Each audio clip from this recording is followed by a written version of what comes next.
Greetings and salutations, everyone. I hope everyone is doing well today. Today I have a very exciting lineup of encounters centered around the land between the lakes. Now, I've done a couple of other ones just recently, and I can assure you all of these experiences are different than the ones that were on those two uploads. There are encounters that do happen in the land between the lakes that don't make it to the, public eye, like the bow hunter and the family. One of my favorites would be the experience that I just talked about recently with the young teenagers. One was riding his dirt bike, and the Dogman chased him through the woods until he got to his home and trapped the kids in their house until the parents got there. So before we get into this, a couple links. As you know, I rely on Patreon, PayPal, and my merch to help the channel to continue to grow and go. The links to Patreon and PayPal are in the description below. My merch is displayed directly under the video. Also, Dogman Frightening Encounters, Volume 1 through 3, the audiobook versions.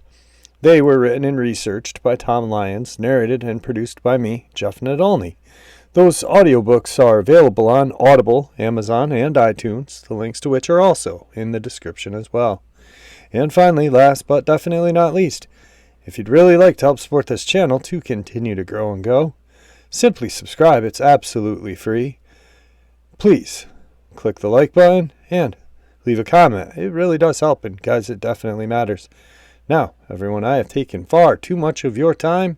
Let's get on with today's upload, shall we? Alright, just a quick update. I am going to my specialist today. Hopefully we can figure out what's going on with my neck and shoulder and why I am having these terrible migraines, and my brain just keeps kind of stopping every once in a while. Like yesterday when I was doing an upload and I couldn't think of the word contradiction. It's not, I say a lot, and and I know some of you enjoy picking on me about it, but I guess it's just my thing. Words usually just don't drop out of my brain like they've been doing since this accident. So I don't know what's going on. I know that my specialist, who is also my primary, has got a list of tests that he wants to get done and run. So hopefully we can get to the bottom of everything, so I don't sound like some buffoon anymore. And I've been feeling just out of it. So I'm sorry if the uploads have been garbage as of late. If they haven't been, well, that's awesome. But for me, I feel like they have been, so I'm sorry. Let's get into today's upload. Today's first encounter is a subscriber Dogman encounter. Hey Jeff, I have a follow-up to my encounter you narrated a couple of months ago.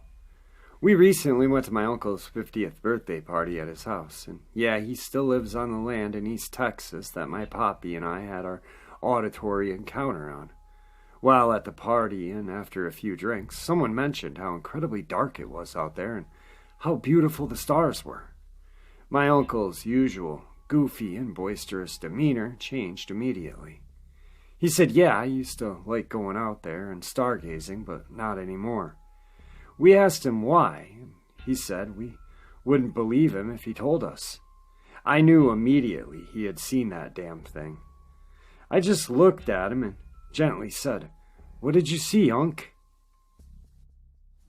There's some weird shit out there, and I guarantee you, I believe you. His light gray eyes began to well with tears as he lit a cigarette, muttering, "Fuck. Okay, here goes." He took a long drag and started off with, "Y'all know I drink." y'all know I'm a fucking alcoholic, but I swear to God this happened. I'm not bullshitting. I may get drunk enough to call a bearded officer ma'am, but never, ever have I been so pissed drunk to hallucinate shit like this. Plus, I have proof. This happened, okay?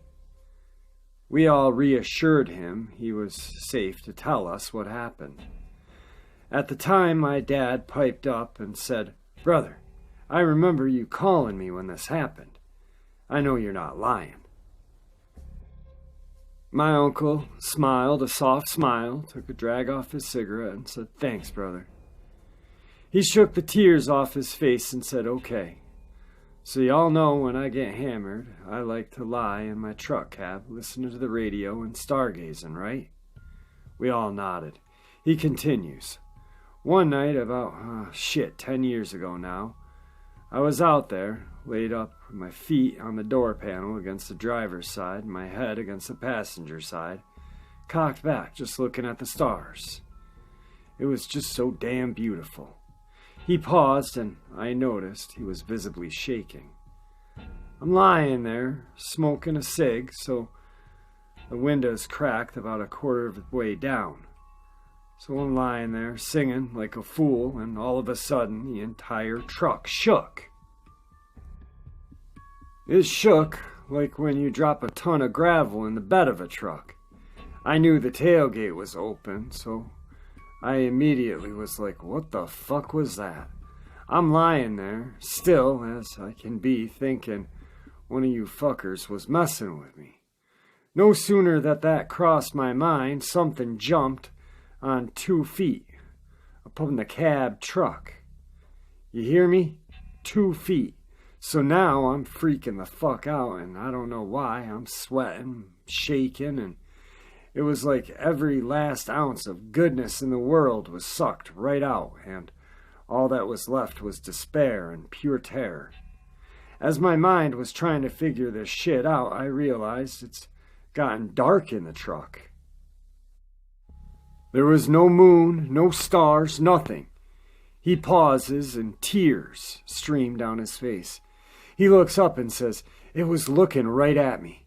The fucking thing was on top of the truck, leaned over, looking in the window at me." I pissed myself. I've been drinking all my life, and never, ever have I sobered up that fast. It was growling at me. I could feel it. My whole body shook as this thing leaned in closer and growled again. I could see spit dripping off its teeth, and it had red eyes. The most soulless, God-forsaken red eyes. It was a demon. I'm telling you, it was a fucking demon that showed up in the shape of a werewolf. There, I said it. It was a goddamn werewolf. He began to sob, and my dad put his arm around his little brother, hugging him and telling him it was okay. "You're safe, brother." My uncle, a man that had carried me in his arms as he ran for our lives into a cellar away from a tornado, the same man that used his body to shield me from a lightning strike that hit the barn not 50 yards from us, was reduced to rubble at the sight of this thing. I watched in silence as my dad and his other brother comforted their youngest brother and helped him gain his composure. It was a rather moving sight.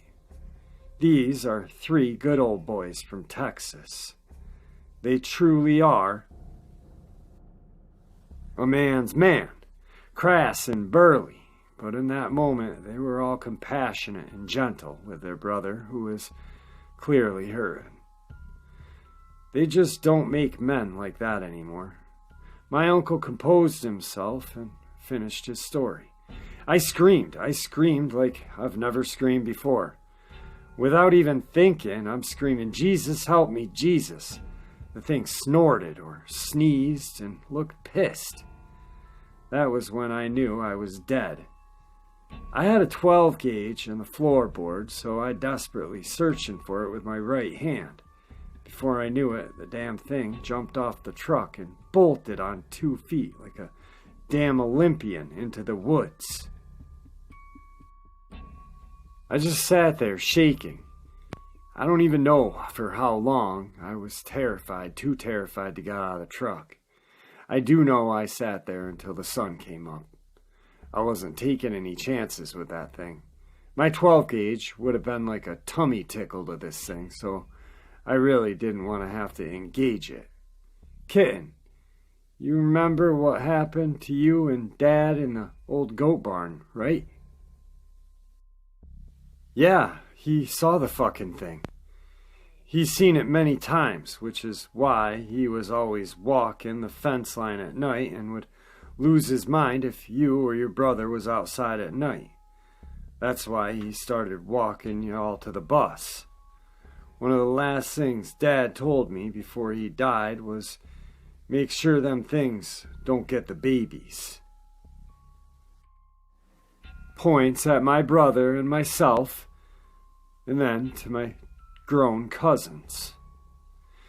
It has taken 22 years for me to have confirmation, but I now know without a doubt my granddad, dad, and uncles weren't messing around in the barn for fun. They were warding this thing off of our property by any means necessary. My poppy died in 2000, leaving us with a gaping hole in our heart and one man down on the surveillance team.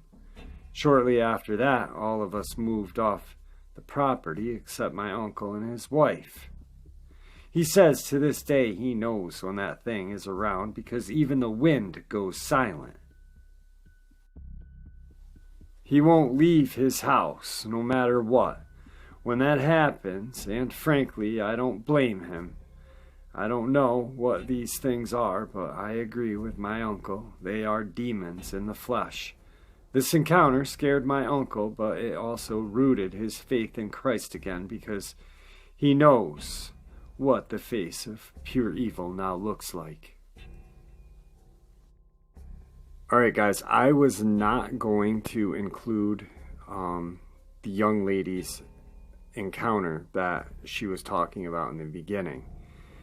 But while I was reading this, her uncle's encounter, I thought back to hers and how absolutely an amazing encounter it was. Horrifying, but amazing. And it was all auditory.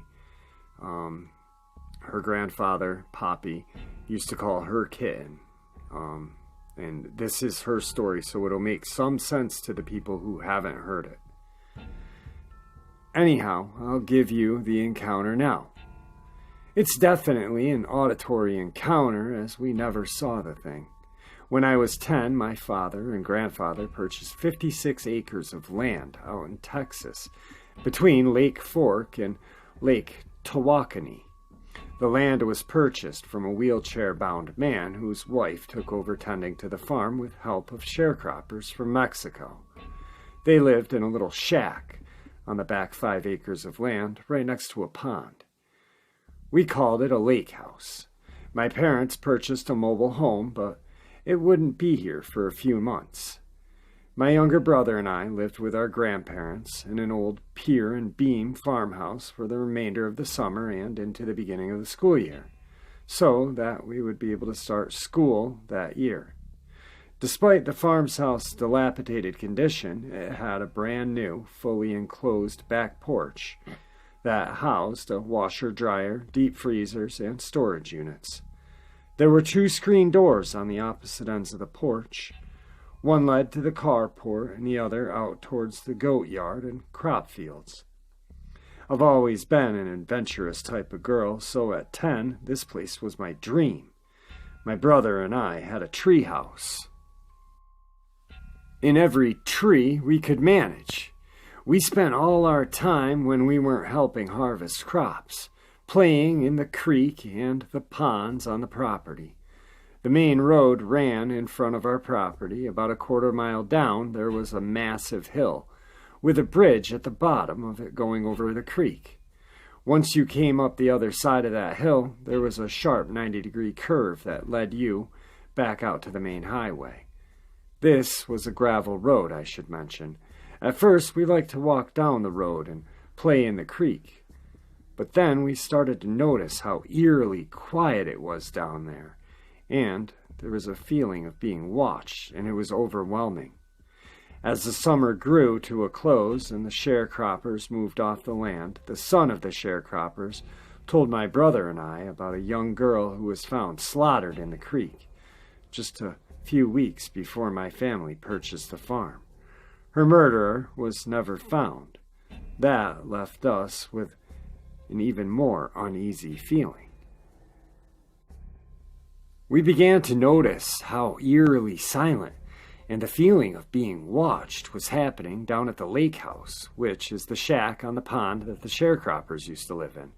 Actually, the feeling of being watched seemed to happen any time we were without adult supervision. One night, the goats and the chickens were making an awful ruckus. My grandpa had been told by some of the other local farmers that there was a massive cat snagging livestock from their herds. He immediately grabbed his .22 and told me to grab a flashlight. I obeyed, and we were out the door. Once we had cleared both gates that led out into the goat yard, things were silent, except for the sounds of the creaking floorboards of the hayloft above the goat barn. We could hear something huge walking around above our heads as we were approaching the barn. I think my grandfather felt the same feeling of dread that I did the closer we got.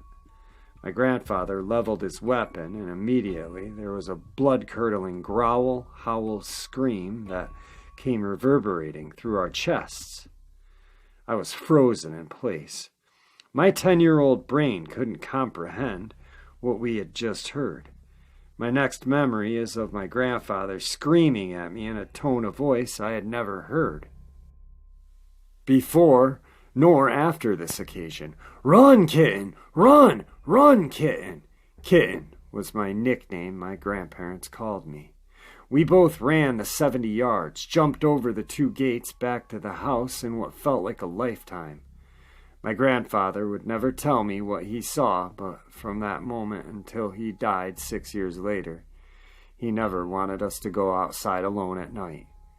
Like I said, we never saw the thing, but the feeling and the sound we got from this thing was otherworldly. We lost a few goats that year and began keeping the mama and the babies on the enclosed back porch for the first few weeks of their life in an effort to keep them safe. Tonight's second encounter is a couple of encounters that I found that have something to do with the land between the lakes. Now, we all know what the land between the lakes are synonymous for, but this puts a little spin on things, makes it a little bit different. Anyway, here goes. The first incident was related by one gentleman who told me that when he was in high school, he would hang out at an old ice cream shop that used to be just east of Lake Berkeley Bridge. He told me that he was at the shop one evening after dark when 2 older women pulled into the parking lot and seemed very shaken and scared. Being a small town and wanting to offer help if they needed it, he asked if they were okay. At first they were reluctant to tell him what had happened, but eventually they related the events that had happened on their way back from Murray, Kentucky.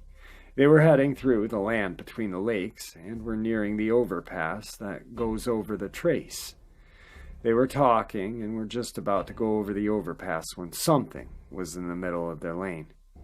At first they couldn't see it clearly, but as they got closer they could see that it was a devil creature with wings and horns and red skin. They also related that this being had a pitchfork in its hand. By the time they got close enough to see it and determine what it was, they were right on top of it and about to hit it. The one lady related that they drove right through it and it disappeared. This event had scared these 2 old ladies, and they decided that stopping at an ice cream shop would be safe for them and would give them a few minutes to calm their nerves. They waited a while and left on their way home. During the time of the second event, there were stirrings and tales related concerning a red-skinned winged creature that would swoop at passing cars on a particular stretch of road in the country. There was a gentleman who was heading home from work one evening and was approaching this stretch of road and had no idea that something scary was about to take place. As he came around the bend in the road and started to ascend a hill, there was a winged creature that swooped down at his vehicle. No doubt the man was scared and probably swerved to avoid the collision with the being as it flew across the hood of his vehicle. After it made its pass, he continued to drive home, where he recounted the story to his family. News of the event spread quickly within the community, and a group of men went back to the location in an attempt to hunt the creature down and kill it. Upon their arrival, there was no sign of the creature. Today's third encounter brings us to Lawrence County, Indiana, October of 1981. This sighting occurred in October of 1981. I had just been discharged from the Marine Corps. I was 21 years old at the time.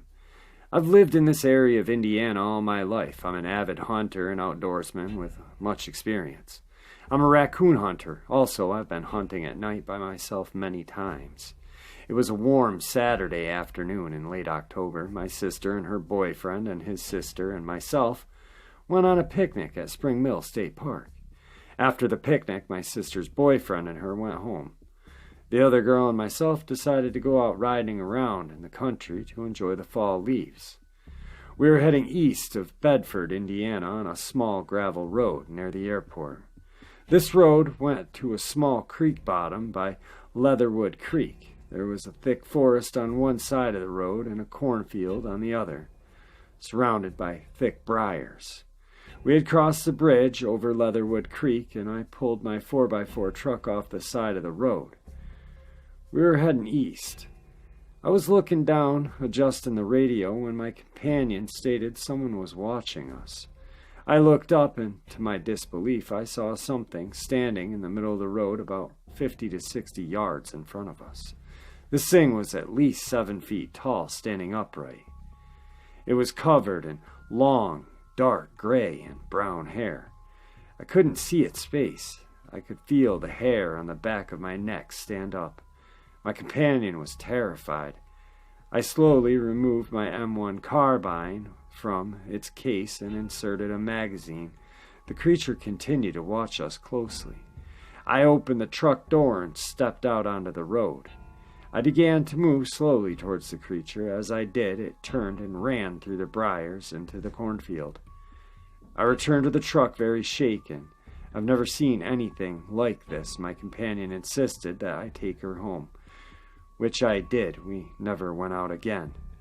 I've often wondered why I didn't fire my weapon at this creature. I guess it looked somewhat human-like, and it made no threatening behavior.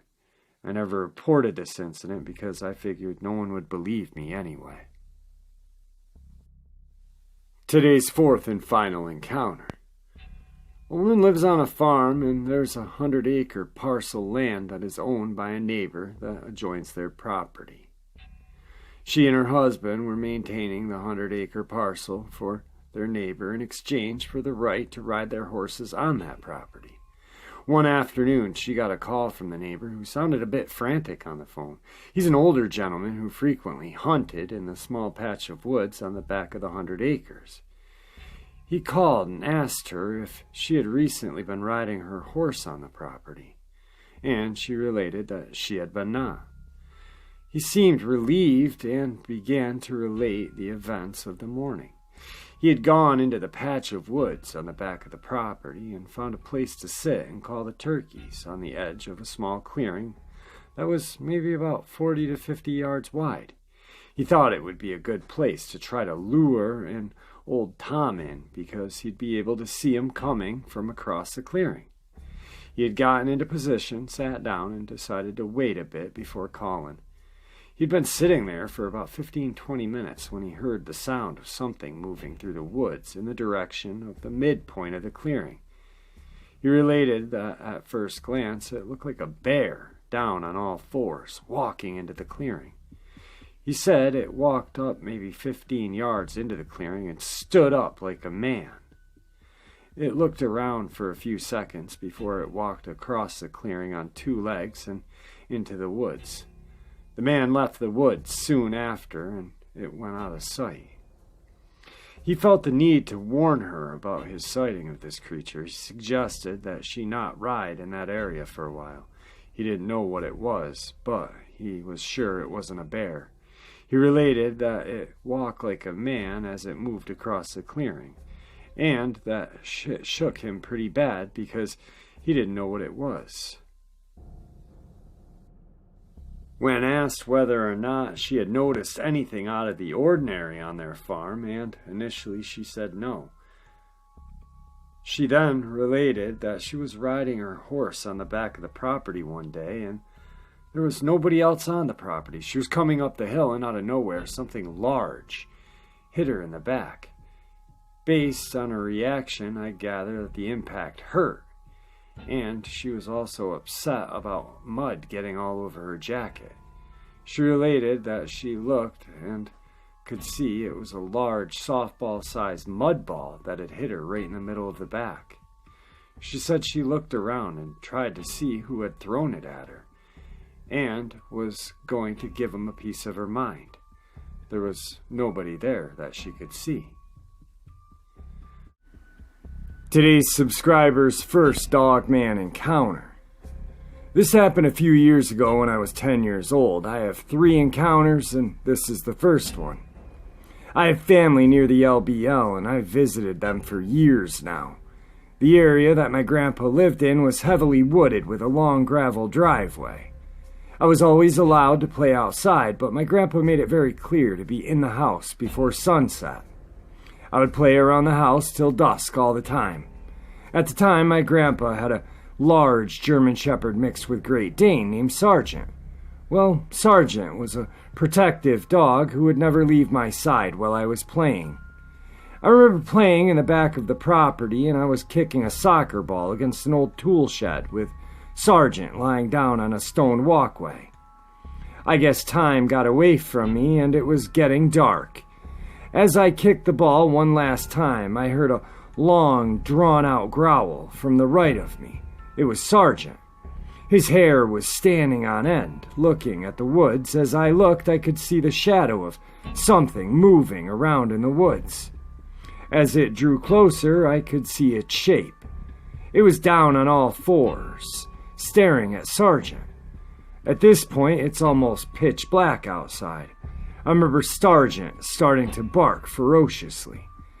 I guess this pissed the creature off because it in return growled back at him. The vibration from the growl shaked my ribcage, and the animal took a step out of the tree line and bared its teeth at us. About this time, I heard a loud boom followed by an intense ringing in my ear. My grandpa had shot at this creature. I don't remember if he hit it, but I remember it tearing back into the woods. My grandpa then pulled me back up the walkway to the porch with Sergeant followed behind me. Grandpa was angry with me. He was yelling at me the whole time back to the house. I'd never heard my grandpa yell, and I started to cry. As we entered the house, my grandma looked like she had seen a ghost, and I was sent upstairs to go to sleep. I awoke in the middle of the night to Grandma and Grandpa talking about what happened. Grandpa said I never thought it would get this close to the house. I think I hit it this time, I'm not sure. Grandma then intervened, saying, "You better hope you didn't hit it.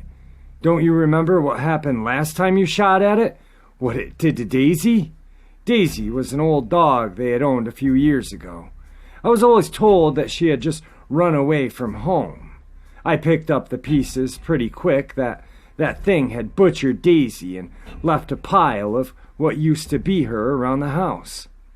Well, the argument started to die down between them, and about 20 minutes later, they started to get silent and everybody went back to rest. I went back to my bedroom and tried to sleep. What I think was 2 hours of sleeping, my body was flung awake to Sergeant barking at the window. And about 35 yards up the hill, looking directly at me, was the creature. It had yellowish amber eyes. The pupils looked blank of compassion, only full of evil, and they were fixed on me. I couldn't move, I couldn't speak, I couldn't even breathe. Then all of a sudden I screamed. As soon as I did this, the creature stood up on its back legs and ran further up the hill, dipping behind the ridge. My grandpa came running up the stairs with his deer rifle and flung into the room. I told him that it was back and asked him what that thing was. He said it was a bear. I could tell he was lying because he was in a cold sweat and on the verge of crying. He told me not to be scared in a shaky voice and told me to go to sleep with my grandma. I awoke to the smell of bacon and eggs in the morning. Grandpa was sleeping heavily in the living room chair with his rifle on his lap, looking at the door. I wasn't allowed outside for the rest of my stay, and the last 2 days of my stay were uneventful. I gave my grandpa and grandma a big hug, and my parents picked me up and I went back home. It brings a lot of emotions back up that I tried to hide away, but the story about the LBL brought my emotions back to light. I'm literally shaking telling you this story right now. My grandpa has since passed, but my grandma is still living up at the house, and Sergeant has since passed as well. He lived to be about 15, so the old boy lived a long, healthy life. I now know why my grandpa was always so strict on the woods. I've since been told his story. If you want to hear, let me know. Thanks, Jeff. It feels good to get that off my chest. My best friends don't even know about this story. Only my close family knows. The other 2 stories are when I was 16 and 18. I'm now 24, by the way. Our subscriber's second Dogman encounter. This happened on LBL. At the time, I was staying with my grandparents for about a month. During this time, I agreed to a camping trip on the LBL. The LBL is a beautiful place. The lakes are so peaceful, the trails are always nice, and the nature helps clear your mind. My girlfriend at the time owned a camper. For the sake of keeping her name private, we'll just call her Jessica. I'm an avid outdoorsman. I love nature. I have a deep respect for nature. And I always will be in the woods. Jessica, on the other hand, doesn't like the woods. She loved spending time with me. The first day was uneventful. We hiked for a little bit, then went to the lakes and went back to the camper. The second day, Jessica and I went for a hike for longer than we expected. We ended up back at the camper with a few hours of daylight. We sat in the camper for a little bit to gain a little energy. Jessica said she wanted to see the stars at night. Me being tired from all the hiking, I reluctantly agreed. We exited the camper to the moonlight night and proceeded to start the almost 20-minute walk to the lakes. About 15 minutes into the walk, I noticed how silent it truthfully was. The normal sounds were absent. No crickets, no owls, not even a wind blowing. I didn't pay much attention to it. Me being a 16-year-old boy at the time, I was focused only on one thing. We made it to the lake and had to walk down the shore a little ways. I then lay out the blanket. After an hour of watching the stars, things started to heat up a little. I then noticed the woods and the lake were absolutely silent. Usually when the woods go silent like that, a predator is usually nearby. That's not all the time true, but it's a great indicator.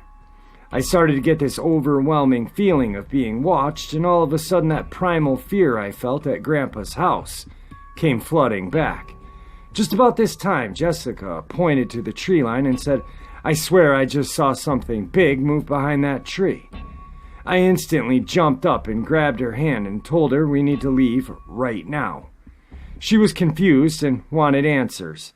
I knew what that thing in the woods was. I proceeded to grab her hand and pull her towards the trail. We got onto the trail only for my worst fear to be confirmed. I looked back to the meadow to see this thing low to the ground, slowly crawling towards us. I then told Jessica we need to move faster and kept looking back to see where it had gone. About 2 minutes into the trail, I looked back to see the creature getting onto the trail.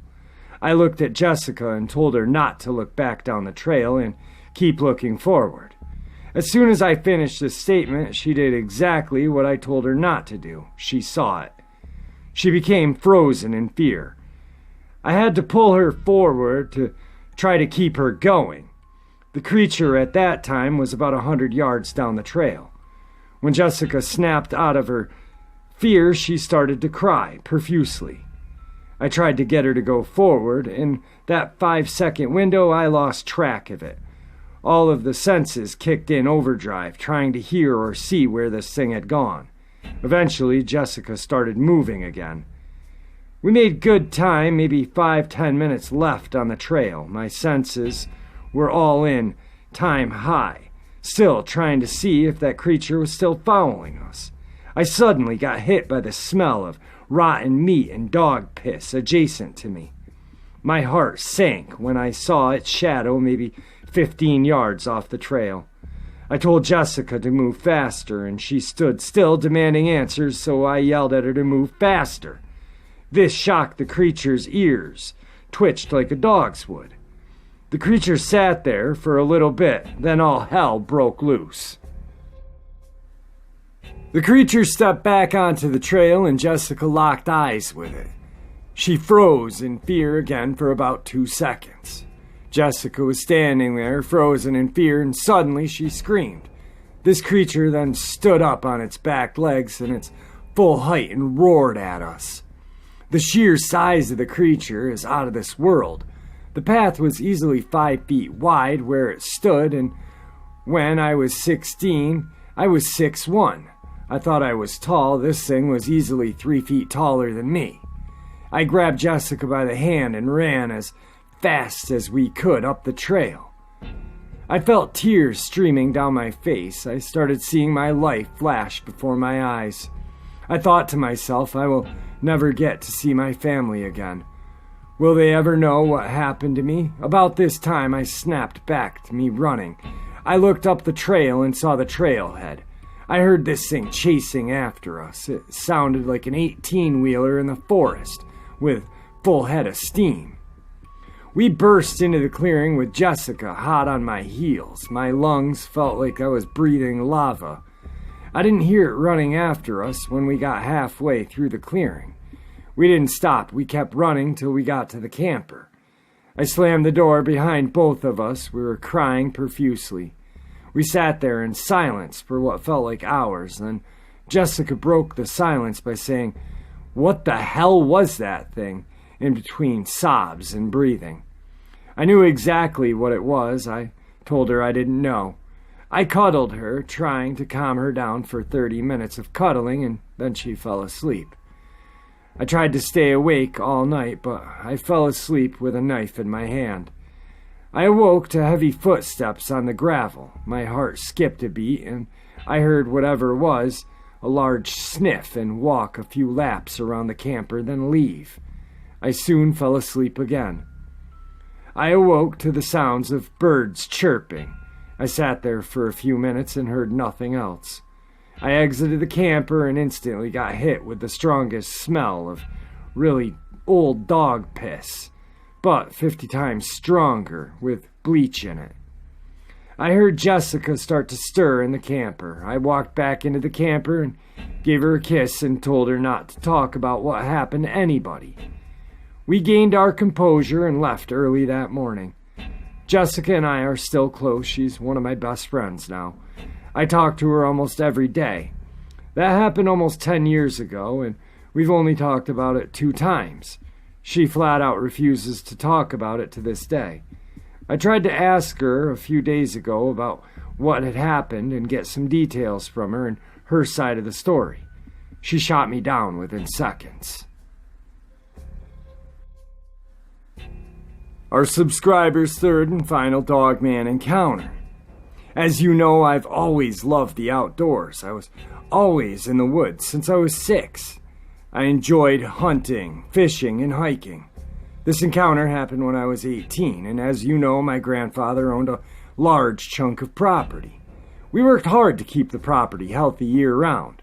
I remember learning about this buck, which was a good-sized boy at the time, a 12-pointer with a beautiful spread. I studied his scrape lines and his morning routine. The day finally came, opening morning of rifle season. I got up around 4:30 in the morning, eager to get to my stand.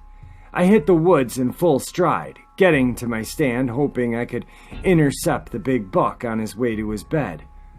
The crack of dawn started to come through the trees. The birds were well and alive. The forest was active with the normal sounds until about 7. The woods went dead silent around 8. A few minutes went by and I heard the crunching of leaves on top of the ridge. Watching the scrape lines the deer left, my heart started beating fast, thinking I was going to bag his monster buck. I soon realized that it wasn't a deer walking towards my stand. The animal sounded too heavy to be a deer. I got an uneasy feeling, followed by that deep sense of dread and danger. I soon smelled that same smell I did a few years ago, and I started to panic. I felt my heart beating faster and faster. I realized I had my .270 on me with a few spare rounds in my pocket. I got a sense of confidence. The creature got halfway down the valley, maybe 60 yards or so away from me. I didn't make a sound. I went stiff as a board, hoping the creature wouldn't see me. It got right in front of my stand, and this creature turned and instantly locked eyes on me. I panicked. I pulled my rifle up and looked down the sight, and the creature growled at me. The vibrations were strong enough for me to feel it right through the metal stand. I loaded a shot, and the creature's growling even got louder. My mind told me not to shoot at it. It wouldn't help if I pissed it off even more. I lowered my rifle, and the creature started to pace around the base of the tree where my stand was. After a few laps, the creature kept going down the pathway. I stayed in my stand for what felt like hours. I knew the creature wasn't gone. I still had that feeling of being watched. Eventually, it subsided and the woods went back to life. I eventually made my way back down that stand, and I didn't hunt for the rest of that season. Looking back on it, I have zero idea how that creature saw me or even knew I was there. I sprayed my scent removal kit before I entered the woods. I was wearing my camo, and I had the top of my stand covered with a blind. I felt powerless, even with my rifle. It knew what rifles were. I don't know how, but it definitely did. I'm still a little hesitant to enter those woods. I've never returned to the back part of that property. I only hunt the front side now.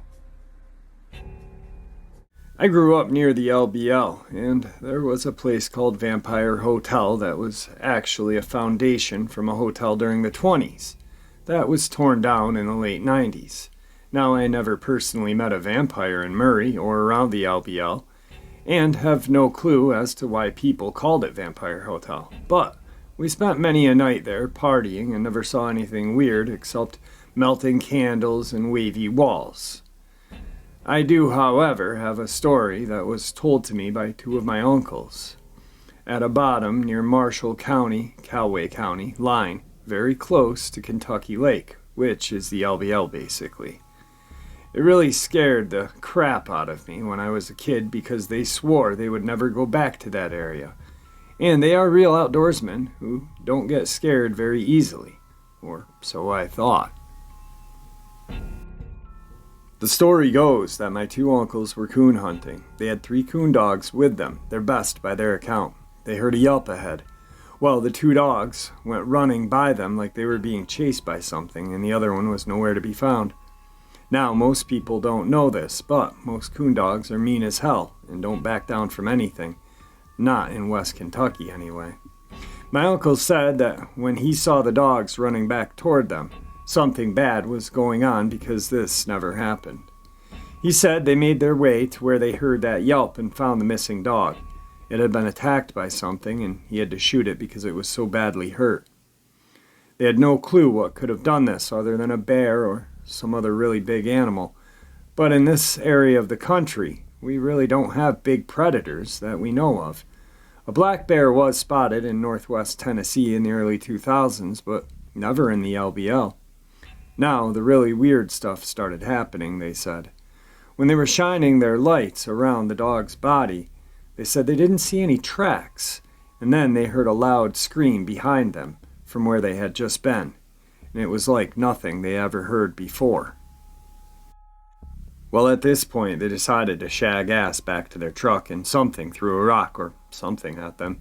They couldn't tell what was thrown, but something flew through the air and hit the tree. On their way back to the truck, they said they kept hearing things in the brush, and then they would hear something in the trees, like they were being stalked by something that was able to get into the trees, and they never did see anything except branches moving, like something had just been there. They said they fired some shots to try to scare whatever it was that was following them, but whatever it was followed them all the way back to their truck. When they got to the truck, the 2 other dogs were lying down in their cages, and they said they never hunted that area again. Now, this story was told to me by 2 uncles who did their fair share of drinking while hunting. You only coon hunt at night, so it definitely was dark, but I see no reason that they would lie about it. I know the dog did die. I can only add that I never seen either of them look scared, especially while hunting, but they said something was out there, and they never encountered it before. They had lived there their whole life since the 40s. Something killed Uncle Dale's favorite dog, which I would have thought would have pissed him off more than anything, to make him want to kill whatever was out there, but he swore he never would go back out there again. Today's second encounter. I used to believe Dogman were fake until I saw one summer. It was around dusk and I had settled in, but it was still light enough to see. All of a sudden, my friend busts through the front door yelling about something in the neighboring field. I decided to entertain him and followed him out to the field. We walked about a half a mile, and I still didn't see anything, and I wanted to go back, but he insisted. So I reluctantly followed, and just before we reached the old slaughtering house, I saw a rather large canine about 70 feet away. It was sitting on its haunches, and I thought, that's a big dog, until it stood up and ran on both legs toward the old slaughtering house. Both of us thought it was a rather good idea to head for the hills, so we headed back to my house, and it followed us. By then it was dark, so we were about to retreat to my house and lock up. And then came a smell so foul and terrible. I still remember it. That terrible smell was only comparable to rotten human flesh. Just then it ran in front of us, about 30 feet away. I estimated its height to be 7.5 feet. We bolted in and stayed there for the rest of the night. But the dogs in the neighborhood would not stop barking. We went outside in the morning and the smell still lingered. The smell stayed for days, and on the 3rd night around midnight, the sound of a window being forced out woke me up. I took a knife and explored and found that a window pane had been completely forced without breaking the glass. After the smell disappeared, and I haven't seen one since. There is no explanation for the animal, and there was no evidence, so I really don't know. I did decide to share this, but I really don't know what it was. I live near LBL and people tell stories of a beast like the one I saw. Today's third part of the upload. I moved to a small town near LBL when I was 16. That was in the late 80s. I had left Detroit and moved to the country with my dad. There's a lot of old ground in that area, and I would spend hours in the woods without ever seeing anyone. 2 things struck me as odd about the area. Number 1, I was given a 16-gauge shotgun and told never to go in the woods unarmed, which was odd because in Detroit my dad always told me not to get involved with guns. Number 2, there were signs along the roads back then that said, "Do not exit your vehicle during hours of darkness." They said to lock your doors and turn on your hazard lights and wait for park services. I'd always assumed it was due to the amount of illegal activity that took place in LBL. They used to make moonshine in the area. Now it's mostly meth. I was stationed at Fort Campbell and used to hike LBL several times a week up until last year. I never saw anything out of the ordinary, but I stayed on well-used trails. Today's fourth part of the upload. A woman and her son who live on a mountaintop in Breeding, Kentucky had reported what they described as a dogman, werewolf, bipedal canine type of creature. The woman said that the possible cryptid had been heard howling in a close vicinity of their property, and that one night the thing banged on the side of her house. They shot at the creature, but no blood or prints were found afterward.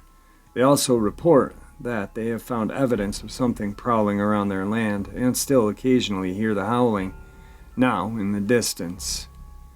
Kentucky has many canine-like related sightings and legends. The beast between the lakes, the wolf man that roams western Kentucky. There are others, including an interesting account from Bath, Kentucky. People who have seen Barilla say it's a beast with wolf-like features. Sounds like something found in fairy tales, but some researchers say people have seen the creature and even been attacked by it for decades right here in Kentucky. In Lex 18 Mystery Monday, Courtney Fisher goes in search of evidence of its existence. Kentucky's backwoods keeps quite a few secrets. Secrets that, if you're lucky, will reveal themselves, but some, no matter how patient you are, stay hidden. Barilla lurks in the woods, so the experts say, with the last known sighting occurring in 1989. The broad-shouldered beast has a body of a bear and a long, pointed muzzle like a wolf, hands with dagger-like claws and canine teeth. It's allegedly been seen through parts of Kentucky, Wisconsin, Michigan, Canada, Pennsylvania, with dozens of sightings reported. Of course, the first case in 1940s, said researcher Ron Coffey. A young boy claimed to be attacked on the creek bank by the creature. I don't discount that many eyewitnesses. Everyone's just not imagining things and making it up. Coffey's not found any bones or remains, but says he can prove Barilla exists, a plaster cast of footprint Coffey has. He found the track last winter in Bath County, and it matches the description of Barilla's footprint. Every single legend is based on some kind of fact, he states. Stories don't just materialize. Coffey may have been researching Barilla for more than 2 decades, but there's another person who's had eyes on the woods for just as long, and he lives right across the street. I think someone's trying to start a good hoax, said skeptic John Poe. With a laugh, that's my opinion. Poe says he has his own proof there is no Barilla. His roosters and his chickens roam the yard, and they have never been attacked by the monstrous beast. At night time, it's always peaceful and quiet, he said. You don't hear anything going on. And that's enough for Poe. To know that no 7-foot wolf-like creature is lurking the woods across the way. I'll believe it when I see it, he states. But Coffey says it's only a matter of time until another clue surfaces and another eyewitness comes forward, proving Barilla exists. Lex 18 wanted to talk to someone who claims they've actually seen Barilla, but Coffey says the last surviving witness recently died. That last part was a old news footage from Kentucky station, Lex 18 obviously, and covered the mysterious dog-like creature called Barilla. I've covered a few stories of the Barilla, which is just another name for a dog man. Like the Gugwi is just another name for the type 3 Sasquatch Coonbo discusses, or / werewolf. Too many names and too many confusion, I guess, with so many names. But the important thing is we know that there is something bipedal, hairy, that lurks the woods. Some look like an ape, some look like a huge, gigantic dog. Who knows? Today's fifth part is a little more history on the land between the lakes. The National Recreation Area in western Kentucky that also runs down to Tennessee, called Land Between the Lakes, or LBL for short.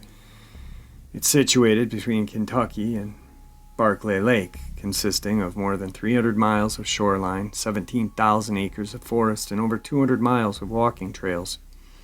It's currently a focal point for over a $6 million in tourist industry. prior to 1959, before Kentucky and Lake Barclay dams were constructed, and before it was officially called LBL in 1963 by President John F. Kennedy, and before TVA, Tennessee Valley Authority, the federal government used its powers of eminent domain to buy and tear down all the houses, businesses, and community buildings throughout the area, forcing over 700 families to give up their homes, took over the land, and the area was called Between the Rivers. There is over 228 small family cemeteries, many forgotten about and lost, dotted throughout the area, as it was once used as homes for the early Kentucky settlers. Some of the earliest graves date back to the early 1700s, which include graves of white settlers, veterans from nearly every war, including the Revolutionary one, and also those of black slaves and Chinese immigrants who worked in the iron furnaces that were in the area. There was also a very high infant mortality rate, and many of these children were buried right outside of their cabins from where they were born, so that their mother could peer out of the window and see the grave. There are also numerous Native American graves scattered throughout the acres, much older than even the earliest settlers. Others lie in secret beneath layers of leaves and forest ferns. Before the 1950s, it was always been a very rural area to live, with farmsteads far and few between, and with really no town to speak of except up at the north end of Grand Rivers. It was in this town, back in the mid-70s, that the beast between the rivers, or what is now the beast of LBL, was heard from. Some of the old-timers would sit on long wooden benches outside of the IGA that used to be an old country store for decades before the grocery conglomerate came to town.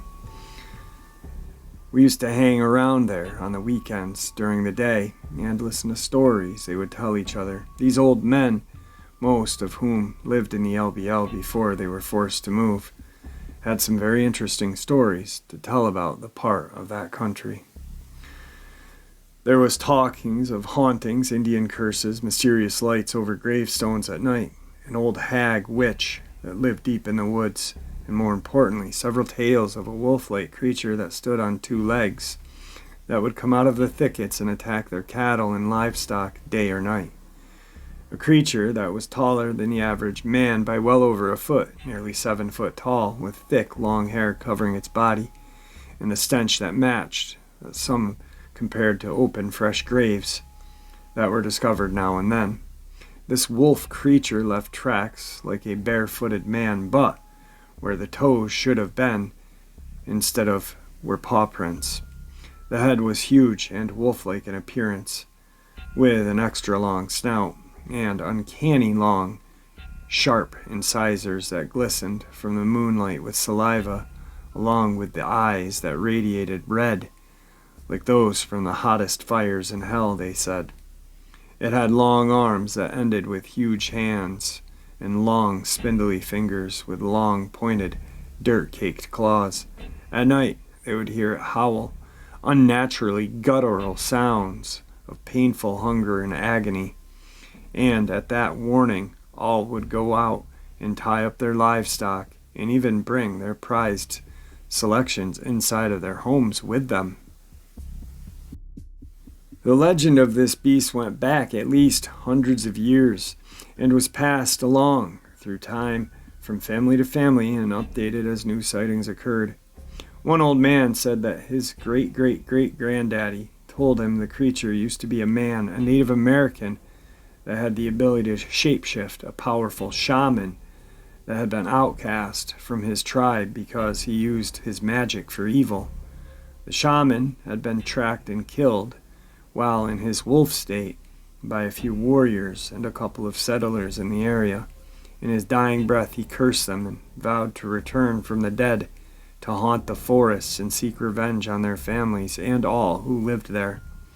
Another man on the bench with a leathery, weathered face said he heard from his grandma the beast was once a settler that came over from Europe back in the early 1800s with a disease that made him turn into a madman at night, The disease was eventually passed along to his children, which never went to school but stayed hidden away from the population. Many thought the family died off because for years they never seen or heard of them, and after investigations by some brave men, they discovered the homestead vacant and abandoned in the early 1900s. The sighting of the monster were still frequent throughout the beginning of the 20th century, and the elderly group on the bench each told some unsettling encounters they or members of their family had had with it. Each one told stories of finding livestock slaughtered, ripped to pieces, and eaten upon. Cows and pigs with their legs dismembered from the sockets. Even a few horses had met their end with savage attacks upon their body. A few of them describe what they saw at different times when they only caught glimpses of a figure by peeking out of the curtains or windows at night. One man said it jumped out of one of the horse stalls one evening while he was putting some animals up.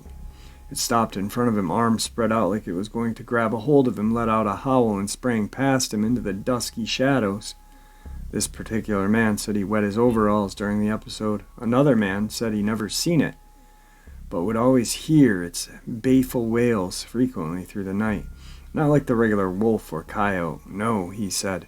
It was more deeper, longer, stronger sounding than anything that would come out of any animal I have ever heard. Another old-timer said his wife had seen it trying to get into the chicken coop, but gave up after it got tangled in the chicken wire. They all had tales of someone's hound dog getting killed, ripped apart limb from limb, someone's pig or cow or chicken getting eaten, the mysterious footprints left in the mud, and the stench it left behind wherever it appeared. And more than one had the same story of listening to the walk across their front porches at night, and the scratches on their doors and walls, which would leave deep gouges in the wood. They would find that in the morning. All of them agreed that this was not a Bigfoot or Sasquatch. It would be only another year or two after hearing about this mysterious beast that I would have an encounter myself. Now, these are statements made from Jan Thompson, who grew up in the LBL, and her encounter I've shared on this channel just a couple of days ago. Her nephew was ripping through the woods on the trails with his dirt bike, and the creature followed him home, tearing his Levi's and causing, a gash in his leg. The creature then stalked these young kids to their home. They barricaded themselves in the house, hid under the bed until the aunt or mom came back, and then it was gone. Very terrifying encounter, but a little more history that I wanted to share with you. Today's final part of the upload is an encounter that happened right around that area. It was probably a couple years ago. No, actually 2013. I had just started driving my truck. I got my truck after being trained and everything. I drove from Milwaukee, Wisconsin to Cherokee, Alabama. I've been driving. I didn't drive straight through, but I got up early this one day and got my load there on time. I was taking this load of paper, scrap paper, to Cherokee, Alabama, to a plant that makes tissue down in Cherokee. So I had gotten up early to finish out my load so I could get there on time. I drove probably 8 hours or something like that. Got my load delivered, picked up my trailer, got a hold of my dispatcher to find out what he wanted me to do next. He didn't have any work for me, so I said, I'm going to lie down for a little while. So I went in a little truck stop that was just down the road and took a nap. Got up and decided to have some lunch. Got some lunch, and while I was eating my lunch, I decided to get my next load, which was in Decatur, Alabama, which was probably an hour away or something like that from where I was in Cherokee. Maybe a little more, maybe a little less, somewhere in that range. So I went to pull out on this road, and there was this big black truck, all lifted up, all jacked up and everything, a large pickup truck. So I thought I'd let him go first, because he was moving. So when he passed, I pulled out and I got the whole truck straightened out. I got probably maybe, if I'd have to guess, 30 feet away from this guy. There's a big U.S. highway down there in Alabama. There are 2 lanes going one way and 2 lanes going the other way, divided by medians between them and then trees. You're kind of driving through the woods, trees on both sides of the road. If I had to guess, it was maybe 50 yards from the trees to the trees, maybe a little more, something like that. I'm driving along, just getting the truck straightened out, seeing what's going on around me. All of a sudden, out of the woods to my right, this thing came running, and it was running fast, and I mean fast. I didn't know what it was, but I knew it was fast. So fast that I couldn't really tell you what it was, but I tell you this, it made that clearing from the woods to the road, which I could tell you was a good-sized clearing. It made that clearing from the woods to the road in about 10 steps. That's how fast it was going. That's how big the strides it was taking. But anyway, it crossed out in front of the road, and that big black truck in front of me, I don't even know if he knew that he hit it, but he hit it. Hit it right in the hip and turned it around, twisted around, and it fell in a ball on the shoulder. The guy didn't pay no attention to it. I was thinking, what the heck was that thing? I know what it looked like, but I didn't want to sound crazy, so I drove by it. My windows were down because I was smoking, and so I'm slowing down to kind of look at it and see what it is. I'm looking out my window, and it's balled up in this ball. Whatever it was a big ball. This truck was jacked up, and it hit this thing in the hip, and it fell into a ball on the ground. When I drove by it, it was not dead, but it was mad, and I could see it. I could see all its hair. I couldn't see it, but it was mad. You could hear it, making this loud grunting noise like it was pissed. I went, well, whatever. I was like, I think I just saw a Bigfoot. Again, I don't know what it was.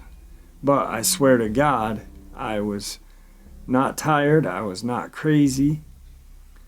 This thing wasn't big, enormous, like 7 or 8 feet tall, like how you'd think a Bigfoot would be. It was probably 6 feet tall. It wasn't enormously large, but still big. You could see when I drove by, loaded with muscle underneath all that hair. I got my load and I drove for a little while, got parked for the night, called Mrs. Irish Smoking Man, told him about it. They were still in amazement. My mom said, why didn't you go back and take a picture? Because I didn't know what it was. A bear? If it was a Bigfoot? I didn't know what it was. All I knew was that it was mad, and I wasn't going to figure out what it was in case it ripped me in half. Got home that weekend. We had a big party because my ex-sister-in-law had just graduated from nursing school. We all went out to dinner. Me, my brother, family, and her family and everything. We're kind of close with that family. So I told her dad about what I had seen, and he said that it was a bear. I never seen a bear other than in the zoo or on TV, so maybe it was a bear. But when I think of a bear, I don't think of a bear as running on its hind legs. When a bear gets up on its hind legs, it's more of an intimidation type thing. I see him take a couple steps, but I don't see him full out sprinting, running, and always think of that bear's hind legs. At least my head being a stubby kind of legs. This thing was fast, and it had big, huge, like normal people legs. But it had big, long arms. It took that stride like 10 steps before it crossed the road, and then crossed the road in like 2. That's my encounter, I guess. I don't know if it was a Bigfoot, Dogman, or what, but that's what I saw. Alright everyone, I hope you all enjoyed today's upload as much as I enjoyed sharing it with you. Once again, thank you for all of your support. It truly does mean the world to me. Please everyone, stay safe, and may the Great Spirit watch over us all. guide us down that path that we call life. God bless.